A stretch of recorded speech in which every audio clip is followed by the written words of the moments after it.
So gender equity is the process of being fair to women and men.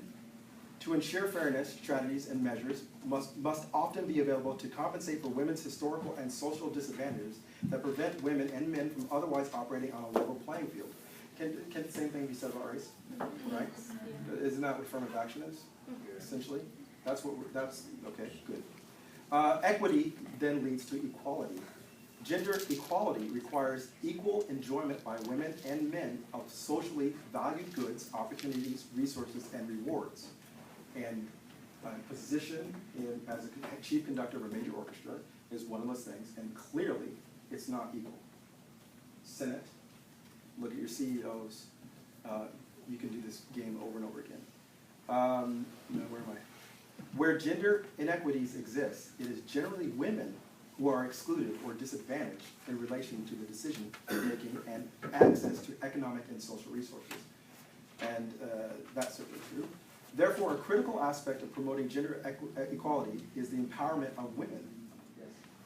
I think it's not necessarily the orchestral roles in particular, but just anything that's a leadership role, and a conductor is a leadership role. So also if you look at like the Senate or like the House of Representatives, yep. Like similarly. Yeah, I mean, can you draw parallels between this and other parts of our society? Certainly, absolutely can. Absolutely can, which is good. I think another thing is that like if women do go out for like orchestras or like anything in the music world, they're like usually encouraged to be like soprano soloist or like alto soloist or like play the violin.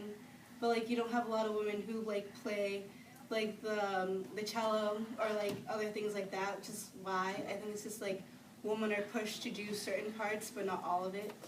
Okay. Therefore, a critical aspect of promoting gender equality is empowerment of women with a focus on identifying and redressing power imbalances and giving women more autonomy to manage their own lives. Gender equality does not mean that men and women become the same, because we're not the same. And so you have to understand that. That's not the goal. It's supposed to be exactly the same, because we're not. Only that access to opportunities and life changes is neither dependent on nor constrained by their sex. I think there's this fear of not only judgment but harassment that's been engraved in the mind of a woman even our age without us even knowing, just kind of naturally. Yep. And that can be found in and out of the orchestral world, and Yep. I think that's part of it. Absolutely. Think about what is normal. Like if you had an individual, what are some of the characteristics of what's the norm in the United States for an individual? We've already touched upon this. Amici? Pay, like, getting paid the same amount, like... No, that's not normal. Oh. Like, if you had a normal individual, like if you had in your mind you think of the normal American, what does that person look like? Yes? Oh, what they look like? Yeah, like what are characteristics? Well, they are generally ambitious. They have something they're moving towards. At this point, a normal American can be white, African American, Latino.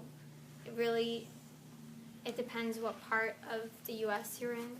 That's great. I'm glad you feel that way. I really mean that. That's great. So, does that kind of put it into somewhat perspective?